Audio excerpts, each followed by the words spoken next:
Beauty and the Beast. So Beauty and the Beast, as we all know, follows the story of Bella. Bella is a very beautiful woman in her village, but she's also considered an outcast because of how smart she is. Still, that doesn't seem to bother Bella too much because she does have her father. Unfortunately, one day her father does decide to take a trip up into the forest. It's here where he encounters the Beast, and the Beast decides to take him as his prisoner. It's here where Bella decides to go up into that castle, rescue her father, and becomes a slave for the Beast. In turn, we'll see Bella go from hating this guy to absolutely loving him. We all know this story, but that's all I'll pretty much say without giving any spoilers to you guys. This is a spoiler-free review. I'm just going to tell you what I liked about the film, what I didn't like, hit you with a rating system just like this one, breaking down the elements of the film and giving you a final ranking. Now, the 1995 version of Beauty and the Beast is actually one of my more favorite Disney princess movies. I would definitely say it's in my top 4. In fact, when it came out a couple years ago for the 3D theater release, I actually went to go see it. That's how much I actually enjoy the original film. So of course, when they said they were going to make the live action version, I was very excited. However, in the past, Disney films have always been a little 50-50 with me. Cinderella was amazing, but then Maleficent really was disappointing. Before I go into which side Disney fell on this time around with Beauty and the Beast, let me give you some of the positives of the film. For one, definitely the casting. I mean, obvious choice. Disney went all out and got some amazing actors to be part of this film. Emma Watson, of course, is a very beautiful and talented woman. Also, her singing scenes are very nicely done. Although Dan Stevenson's doesn't get much time in his live action performance, his motion capture as the Beast was really well done. In fact, I even liked this Beast a little more than the cartoon version. I felt in this iteration they gave him a little more substance and they made us care for him just a little more. Also, all the little knickknacks, the Lumiere, Clogsworth, Chip, really fun and interesting to see how they adapted them into a live interpretation of what these characters would look like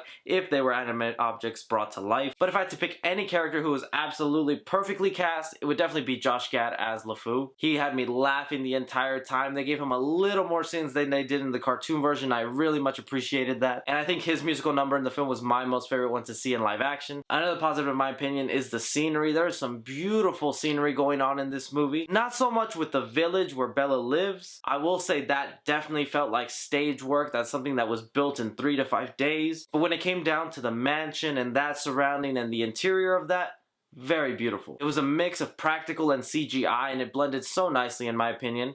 It didn't look like I was watching these characters walk through a CGI hallway. Another positive for the film is I am going to say the chemistry between Bella and the Beast. These characters really did have chemistry with each other and you sort of believe them falling for each other. Also with the motion capture going on with the Beast, it didn't fall into that uncanny valley. It actually looked like a human face that I was looking at with actual emotions and expressions. I really do believe Disney put an effort into making this film as nice as it could be, paying homage to some of the classicer things in the cartoon version. I really did have a good time. I enjoyed this film a lot. I was very happy and smiling throughout the film, and I actually do think it falls into that category of the better 50% of Disney films of their live action interpretations. I will not say it's as good as Cinderella, for reasons I'm about to explain. If you watch the cartoon version, you know it's fast-paced. It's only an hour and 25 minutes long, and I feel like the first half of this live-action version, they really went almost shot for shot remaking that cartoon version. And that led to just poor pacing, poor characters' decisions,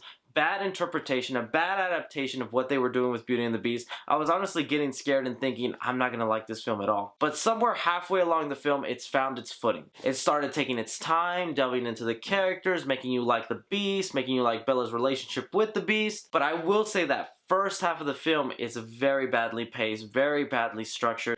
It takes cues exactly from the cartoon version, which I appreciate them paying that homage to. But when you're adapting something into a live action, you need to take your time further explaining and not delving into too many songs, too many musicals, because I will say they put one too many songs in this film. I, of course, still support them keeping this a musical, but I don't think you have to try and fit every song from the original movie. I think they should take a page out of the Jungle Book movie where they take the most famous songs and squeeze them in there. Another negative with the film is I did feel like I was watching cartoon characters brought to life. And I know that's going to be completely silly for me to complain about because this does come from a cartoon. But when it came down to characters like Gustav and the father and even the Beast at times, they felt like they weren't trying to be adapted into live action people. I felt if they just brought the tone down a little more serious like like they did towards the final act, the whole film could have benefited from that if they just weren't so silly most of the beginning of the movie. That's really the only two big negatives I have for Beauty and the Beast. I count them as big negatives because it's not just something that happens in a little part of the movie. It happens all throughout the film and it affects it and brings it down just a couple levels for me. In the end, I was still very happy, very satisfied with what they did with Beauty and the Beast. So with a good interpretation of a Disney film out of the way, I'm still holding out hope for a Mulan movie, a Little Mermaid movie. Maybe they can actually do Peter Pan right. But okay, now that I've gotten done with talking about the film and reviewing it and giving you my opinion on it,